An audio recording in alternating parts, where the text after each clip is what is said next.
The village of Gidado sat nestled between the towering, ancient baobab trees, their thick trunks twisting toward the sky like the arms of giants. The Zambezi River, winding through the land like a silver snake, gave life to all things that grew in the fertile soil.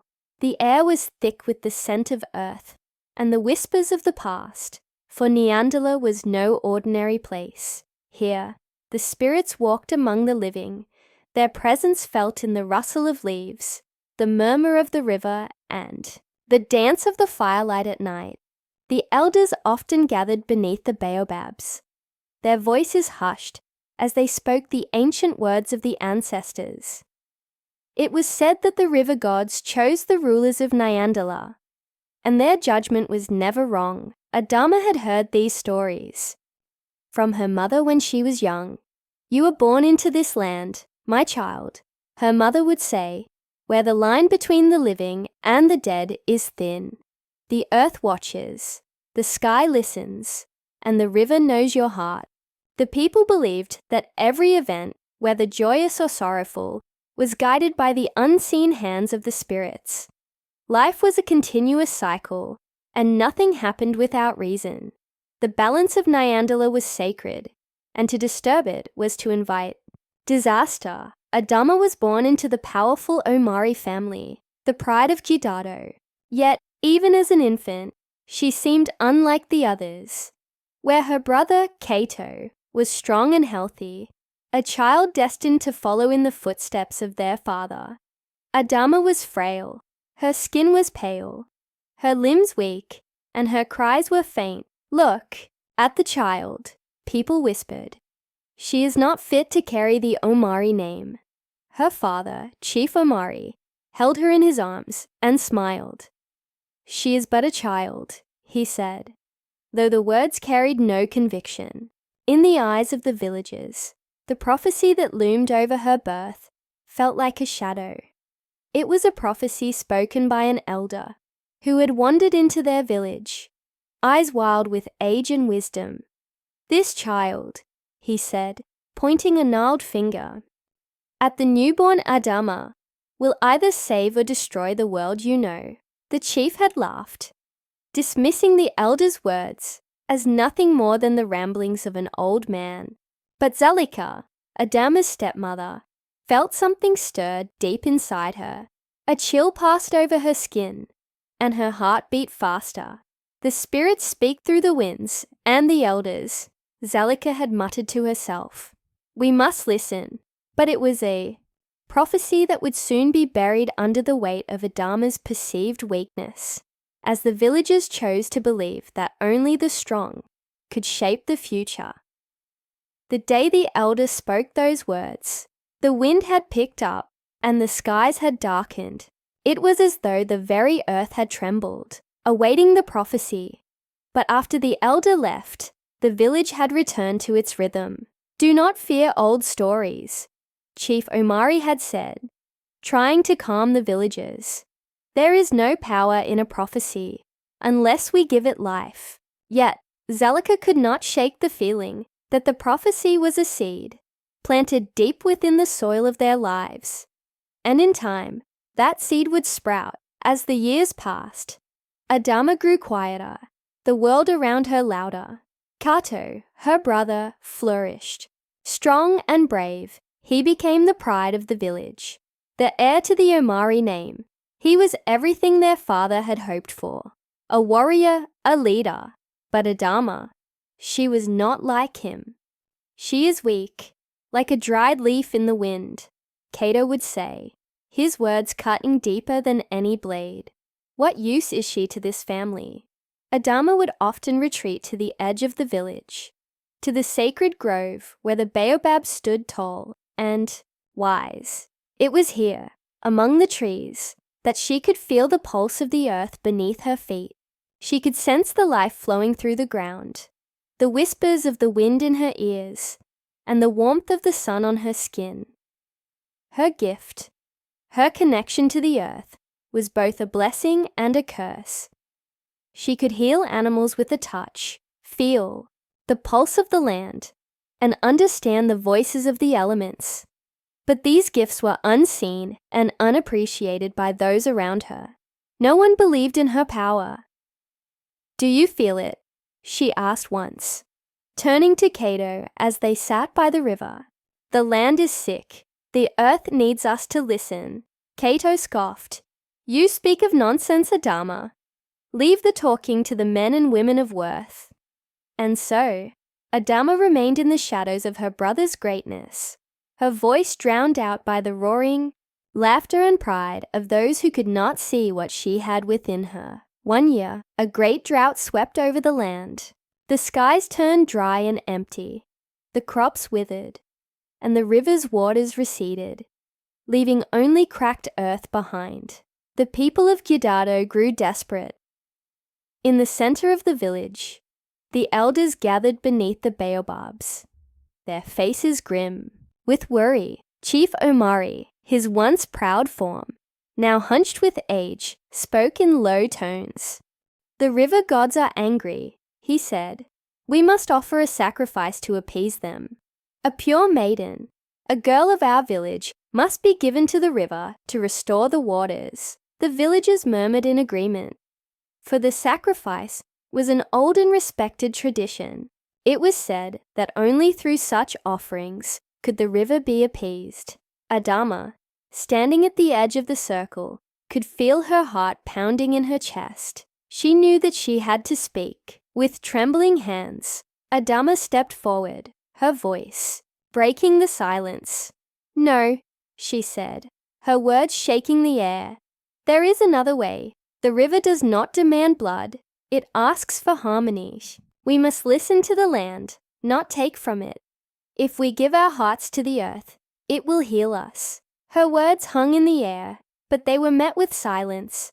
The villagers turned their eyes to the ground, avoiding her gaze. "Who is this weak child to speak against the ways of the elders?" Kato sneered, his voice thick with disdain. "The river gods will take what is theirs, and no words will stop them." The elders nodded in agreement, their faces hard as stone. "We have spoken," the chief declared. "The sacrifice must proceed." And so, the ritual was set into motion. Adama's heart broke, for she knew that the land would suffer, and no one would listen to her cries. As the villagers prepared for the sacrifice, Kato stepped forward, his eyes full of contempt. "Adama," he said, his voice loud enough for all to hear, "you are weak, just like our mother. Do you remember her? The woman who could not save us when the drought came. She was nothing, and so are you." The words stung like poison. Adama's face flushed with shame, but she stood tall. But there was no mercy. Kato, the one who had once been her protector, now cast her aside, his words piercing her heart. "The ritual must continue," Kato declared. "The elders have spoken." As the villagers prepared the offering, Adama could not stop the tears that fell silently down her cheeks. She had fought for a future that no one could see, and now it seemed the world would continue on its path, blind to the truth that lay within her. In the village of Gidado, as the moon climbed high in the sky, casting its silver glow upon the earth, a strange and unsettling quiet had fallen over the land. The air was thick with the weight of unspoken words, and the village, usually alive with the sounds of children playing and elders sharing stories, now stood still as though the earth itself was holding its breath. The wind, which usually danced through the branches of the ancient baobab trees, seemed to hesitate, as though it feared the arrival of something unknown. In the midst of this stillness, an old woman, draped in tattered cloths and with hair like white threads of the first dawn, appeared at the edge of the village. Her name was Nia, known to the few who had encountered her as Nia the seer. She had walked many roads and crossed many rivers, and her eyes held the ancient knowledge of the earth itself. She moved like a shadow under the cover of night, a spirit in the flesh. At the home of Adama, the young woman who had been cast aside by her family and village. Nia arrived. Adama, who had always felt the weight of silence around her, stood alone in the dimly lit hut, her heart heavy with questions about the strange feelings stirring within her. The winds had been whispering her name for days now, and the earth beneath her feet seemed to speak of something deeper, something forgotten. Nia's voice, when it broke the silence, was a low murmur, like the rustling of leaves in an ancient forest. "You, child of the earth, have been chosen by the spirits," she said, her eyes never leaving Adama's. Adama stood still, unsure whether to speak or remain silent. She had always been told she was nothing, a shadow, but here was this woman, speaking as though she was someone special. "The gods do not seek a sacrifice, Adama," Nia continued, her voice full of ancient wisdom. "They seek a leader who understands the land, who listens to the spirits, and speaks the language of the wind. You are not weak. Your power is not a curse. It is your birthright." Adama's heart raced. She had always known there was something deep inside her, something that bound her to the land. But hearing the words from Nia felt like a burden she was not yet ready to carry. Nia reached out, her wrinkled hands brushing Adama's cheek, and a warmth spread through her body. The woman's words burned into her soul. "The spirits have watched over this land for centuries, but they have been forgotten," Nia whispered. "Your family once guarded these secrets, but they abandoned them long ago. Only you, Adama, can restore what has been lost." The weight of Nia's words hung heavy in the air, and for the first time, Adama understood. She was not meant to be overlooked, not meant to be weak. Her powers were not a mistake.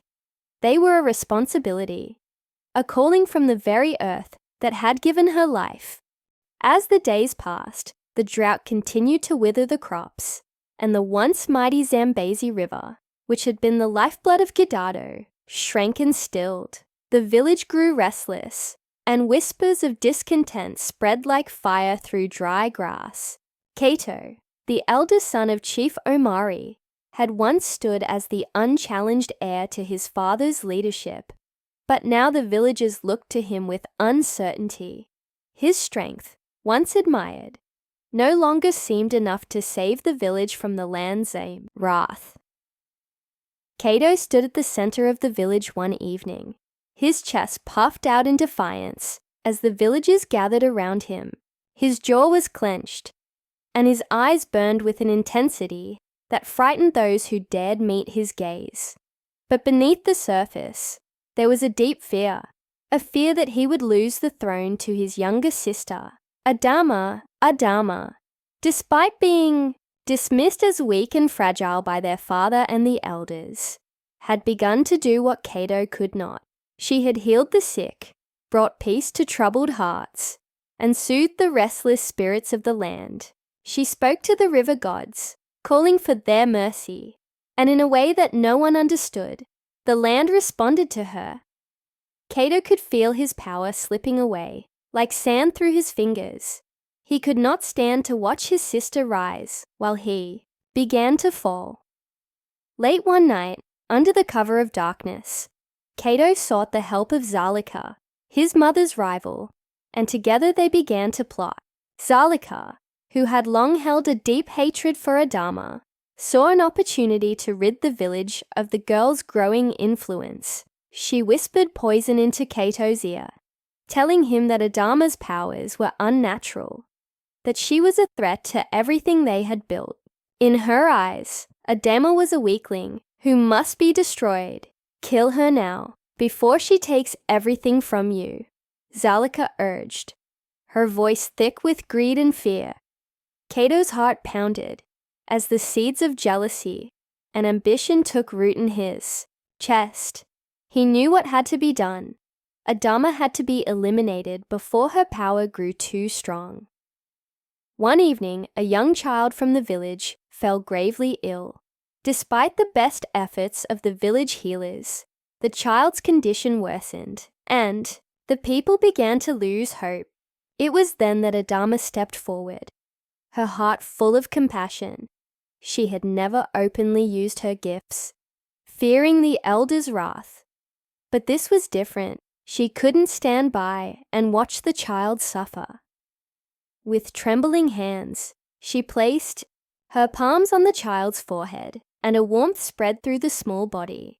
The fever broke, and the child stirred, opening their eyes and smiling. The villagers, who had once dismissed Adama as a mere shadow, now gasped in awe at the miracle before them. But Kato and Zalika saw only danger in this act. To them, it was proof of Adama's forbidden powers, powers that threatened to take away everything they had. They quickly spread word of the miracle, but not with admiration. They painted it as a curse, a sign of dark magic that could not be allowed to flourish. "You see what she has done," Kato said, his voice rising in anger. "She has summoned the spirits of the dead. She practices forbidden magic. She is a curse upon us all." The elders, ever swayed by Kato's influence, listened. They feared the unknown, feared what they did not understand, and so they declared Adama to be an abomination, a danger to their way of life. Without hesitation, they ordered her banishment. From the village, Adama stood in the center of the village, her heart heavy with the sting of betrayal. The elders had spoken, and their word was law. She would be cast out, sent into the forest of the forgotten, a place where none who entered had ever returned. Kato watched from the crowd, his heart conflicted. Part of him felt a twisted sense of satisfaction, but another part, a small secret part, could not ignore the sorrow in his sister's eyes. But he did not speak. He could not. The power of his ambition was too great. With her belongings gathered in a small bundle, Adama turned away from the only home she had known. The villagers watched her walk away, some with pity, others with indifference, but none with true understanding. As she disappeared into the dark forest, the sound of the wind seemed to follow her, a mournful cry that echoed through the trees. In the forest of the forgotten, Adama's journey began. The air was thick with ancient magic, the spirits of the land watching her every step. The trees whispered her name, their voices like the rustling of old leaves. Adama could feel the presence of the spirits all around her, though she could not see them. As the days passed, the drought continued to wither the crops, and the once mighty Zambezi River, which had been the lifeblood of Gidado, shrank and stilled. The village grew restless, and whispers of discontent spread like fire through dry grass. Kato, the eldest son of Chief Omari, had once stood as the unchallenged heir to his father's leadership, but now the villagers looked to him with uncertainty. His strength, once admired, no longer seemed enough to save the village from the land's wrath. Kato stood at the center of the village one evening, his chest puffed out in defiance as the villagers gathered around him. His jaw was clenched, and his eyes burned with an intensity that frightened those who dared meet his gaze. But beneath the surface, there was a deep fear, a fear that he would lose the throne to his younger sister. Adama, despite being dismissed as weak and fragile by their father and the elders, had begun to do what Kato could not. She had healed the sick, brought peace to troubled hearts, and soothed the restless spirits of the land. She spoke to the river gods, calling for their mercy, and in a way that no one understood, the land responded to her. Kato could feel his power slipping away, like sand through his fingers. He could not stand to watch his sister rise, while he began to fall. Late one night, under the cover of darkness, Kato sought the help of Zalika, his mother's rival, and together they began to plot. Zalika, who had long held a deep hatred for Adama, saw an opportunity to rid the village of the girl's growing influence. She whispered poison into Kato's ear, telling him that Adama's powers were unnatural, that she was a threat to everything they had built. In her eyes, Adama was a weakling who must be destroyed. Kill her now, before she takes everything from you, Zalika urged, her voice thick with greed and fear. Kato's heart pounded as the seeds of jealousy and ambition took root in his chest. He knew what had to be done. Adama had to be eliminated before her power grew too strong. One evening, a young child from the village fell gravely ill. Despite the best efforts of the village healers, the child's condition worsened, and the people began to lose hope. It was then that Adama stepped forward, her heart full of compassion. She had never openly used her gifts, fearing the elders' wrath. But this was different. She couldn't stand by and watch the child suffer. With trembling hands, she placed her palms on the child's forehead, and a warmth spread through the small body. The fever broke, and the child stirred, opening their eyes and smiling. The villagers, who had once dismissed Adama as a mere shadow, now gasped in awe at the miracle before them. But Kato and Zalika saw only danger in this act. To them, it was proof of Adama's forbidden powers, powers that threatened to take away everything they had. They quickly spread word of the miracle, but not with admiration. They painted it as a curse, a sign of dark magic that could not be allowed to flourish. "You see what she has done," Kato said, his voice rising in anger. "She has summoned the spirits of the dead. She practices forbidden magic. She is a curse upon us all." The elders, ever swayed by Kato's influence, listened. They feared the unknown, feared what they did not understand. And so, they declared Adama to be an abomination, a danger to their way of life. Without hesitation, they ordered her banishment. From the village, Adama stood in the center of the village, her heart heavy with the sting of betrayal. The elders had spoken, and their word was law. She would be cast out, sent into the forest of the forgotten, a place where none who entered had ever returned. Kato watched from the crowd, his heart conflicted. Part of him felt a twisted sense of satisfaction, but another part, a small secret part, could not ignore the sorrow in his sister's eyes. But he did not speak. He could not. The power of his ambition was too great.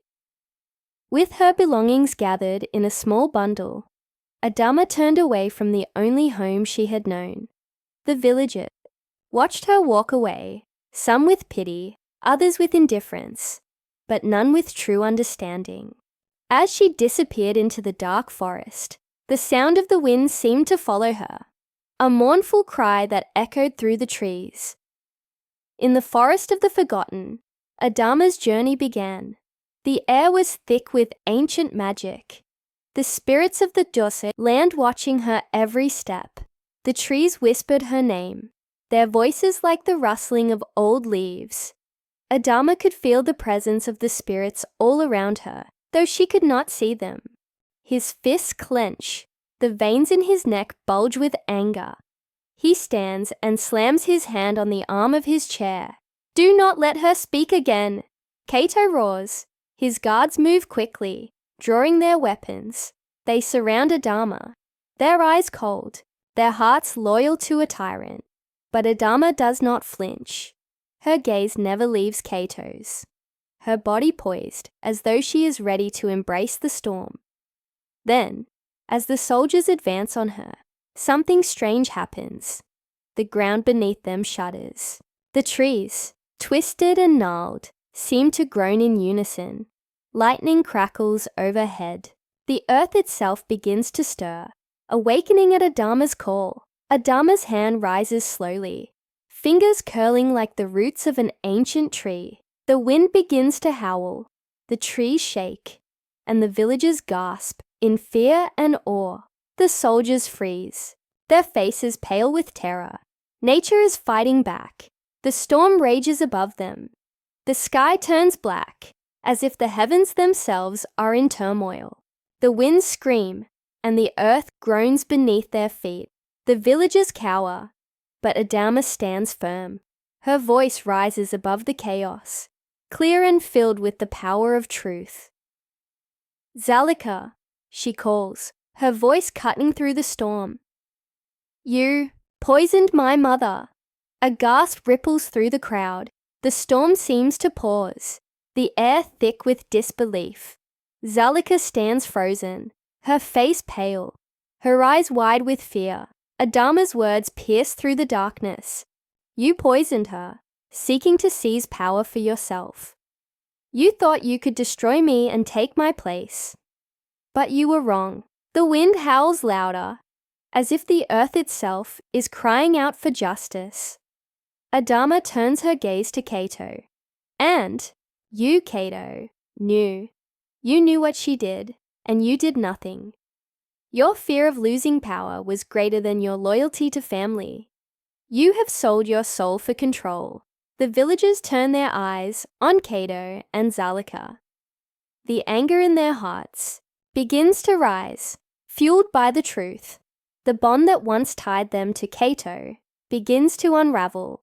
The man who ruled with fear is now a tyrant in their eyes, his power broken by his own betrayal. Kato's fury is unmatched. His face is twisted in rage, his hands shaking with the need for blood. He charges at Adama, sword drawn, his footsteps heavy with the weight of his guilt. But Adama does not move. She stands still, serene and unshaken. The storm rages around them, lightning flashing, the earth trembling beneath them. As Kato nears, his sword raised high, Adama whispers a word, barely audible above the storm. The winds obey her command. With a roar they rise up, crashing into Kato like the very hand of the gods. The villagers watch, their hearts pounding. Kato is lifted from the ground, his screams swallowed by the wind. The earth quakes, as if the spirits of the land are rejecting him. With an almighty gust, Kato is thrown into the river below, the waters swallowing him whole. The storm quiets, the river churns, and Kato's cries are lost in the depths. The storm passes as quickly as it came. The sky clears, and the winds settle. The air is still, heavy with the scent of rain and rebirth. The villagers stand in awe, their eyes wide as they take in the transformation before them. Adama stands tall, the storm no longer in her eyes, but peace. The land, once scarred by famine and fear, begins to heal. The crops will return, the river will flow, and life will begin anew. Adama is not a conqueror. She does not rule through fear. She is a leader, chosen by the gods, and she will restore her people to their rightful place. The villagers gather around her, their faces filled with awe and hope. The balance of life and spirit has been restored. The gods have spoken, and they have chosen their leader. Adama raises her arms, and the people kneel. The land is our guide, she says softly. Together we will rebuild. And so, the village of Gidado begins again. As the storm slowly began to fade, the once furious winds died down, and the rains that had poured so violently now dwindled into a soft, steady drizzle. The sun, shy at first, peeked through the heavy clouds, casting its warm glow upon the land. The once turbulent skies now parted, revealing a stretch of blue untouched by the chaos that had just passed. The people of Gidado slowly emerged from their shelters, the men and women, their clothes tattered and their bodies weary, stood in silence as they gazed upon the ruins of their village. Homes were destroyed, crops lay broken, and the earth was scarred. Yet there was something new in the air, something they had not felt in many moons. Adama stood before them, tall and unwavering, her face covered in the dust of the storm, but her eyes clear and steady, like the first rays of dawn after a long night. The villagers, once filled with doubt and suspicion, now looked at her not as the woman who had been cast aside, but as the savior they had long prayed for. their eyes filled with awe and reverence. "She has brought us through this," an elder whispered, his voice breaking as he stepped forward. Adama smiled, not with pride, but with a deep, quiet understanding of the task that lay ahead.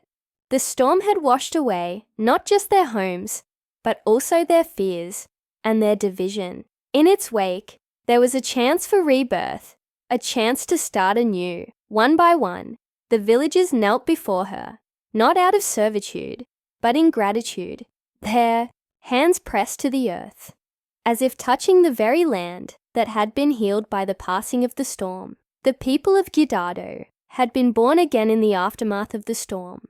Their past, with all its darkness, was now a distant memory. The sun, rising higher in the sky, promised them a future of hope, where no force, neither man nor nature, could keep them from finding peace. Dharma stood before the gathered elders, their once critical eyes now filled with respect. They were the keepers of wisdom, the ones who had once doubted her, but now saw her as the one chosen by the spirits of the land. The earth beneath them hummed, alive with the power of those spirits, and in that moment, the elders bowed their heads in reverence. One elder, his voice low and trembling with age, spoke first. "Adama," he began, his words heavy with meaning. "We were blind to your strength, blind to the call of the ancestors that you answered. The storm that ravaged our land was no accident. It was the will of the spirits. And you, Adama, have been chosen as their voice." The wind, which had been silent for so long, now whispered through the trees. The ground trembled slightly, and the air grew thick with the presence of the divine. The elders bowed even lower, their hearts filled with humility. Adama stood still, her eyes closed for a moment, feeling the weight of the Spirit's embrace. "It is not by my strength alone that I stand before you," she said, her voice steady, but filled with the power of the ancestors. "It is by the strength of all those who came before us, the spirits who still walk with us, the land that sustains us, and the blood of our people that runs deep through the earth. We have been chosen to restore balance." The elders listened, in silence, the truth of her words sinking deep into their hearts. For too long, the people had lived in fear, sacrificing their own to appease the gods. Adama, however, was different. She did not demand blood to satisfy the gods, but instead sought harmony, a balance between the spiritual and the physical. With a calm but resolute voice, Adama declared, "From this day forward, there will be no more blood sacrifices. The land will no longer suffer under the weight of our ancestors' old ways. The balance will be restored, not through death, but through life. We will live in harmony with the earth, and we will honor the spirits, not by taking life, but by nurturing it." A murmur of agreement spread through the crowd. The people understood that this was not merely a declaration. It was the beginning of a new way of life, a way where wisdom, compassion, and respect for nature would guide their every action. Adama raised her arms to the sky, her voice strong and clear. "The people of Gidado will honor the old ways, but we will also forge a new path, one that respects the spirits of our ancestors and the land that we walk upon. We will live in unity, in peace, and in prosperity." As the elders and the villagers looked upon her, they knew that this was the moment of their true awakening. The storm had come, not to destroy them, but to reveal to them the strength that lay dormant within their hearts. And Adama, the woman they had once doubted, was the one chosen to guide them into the light of a new dawn. The storm that had torn through the village was not merely a physical one. It had been a storm of truth, a storm that revealed the deeper truths of power, justice, and strength. In the end, it was not the force of arms that had saved Gidado, but the wisdom to understand the land and the courage to embrace change. Adama's victory over Kato, the tyrant who had ruled the village with fear and bloodshed, was not a victory won through violence.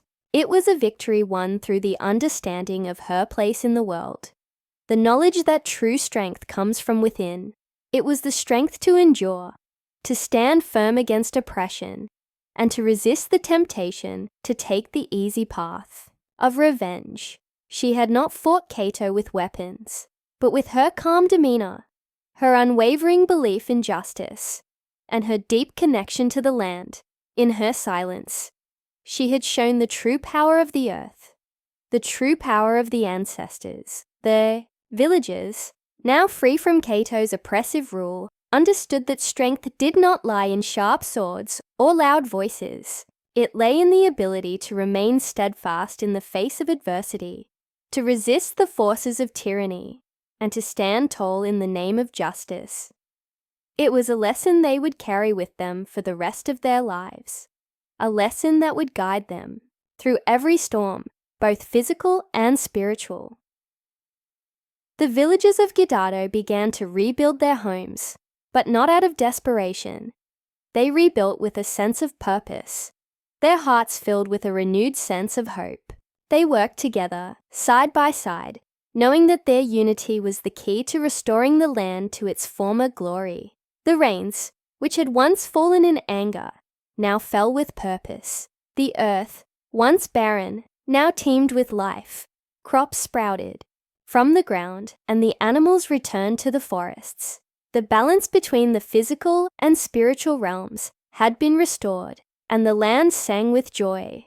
In the evenings, as the sun dipped below the horizon, the people gathered around the fire, their voices rising in song and prayer. They sang not of sorrow or fear, but of hope, unity, and the power of the ancestors. The storm had passed, and with it the old ways. A new kingdom had been born, and Adama, the woman who had once been cast aside, stood at the heart of this new beginning. Her leadership, a testament to the strength of her people, their land, and the spirits who watched over them. As the sun began to set, casting a golden glow over the land, Adama made her way towards the sacred baobab tree. The ancient tree stood at the center of the village, its branches reaching high into the sky, as though touching the heavens themselves. It was here that the spirits of the ancestors gathered, watching over the people and guiding them in times of need. As Adama approached the tree, a swarm of fireflies rose from the ground, their soft glow filling the air. The people watched in awe as the fireflies danced in the twilight, their light illuminating the path before her. It was a sign that the old ones had accepted Adama as their own, as their true leader and protector. Adama placed her hand upon the tree, her heart filled with gratitude and promise. In that moment, she made a silent vow to her people, to protect them, to lead them with wisdom, and to keep the balance of Nyandula alive. The fireflies faded into the night, leaving behind only the soft glow of the setting sun. And as the darkness fell, the people of Gidado knew that their journey had only just begun. As night descended upon the village, the people gathered together to celebrate the rebirth of their kingdom. The storm had passed, and with it, the old ways had been washed away. A new dawn had arrived, a dawn where the people lived in peace, guided by the wisdom of their ancestors and the strength of their shared spirit. Adama's legacy would live on for generations to come. Her name would be remembered, not for a battle she fought, but for the wisdom and compassion that she had shown her people. In a world where many sought power through force, Adama had shown that true leadership came from the heart. The kingdom had been reborn, and the people of Gidado stood united, ready to face the future with courage, wisdom, and hope.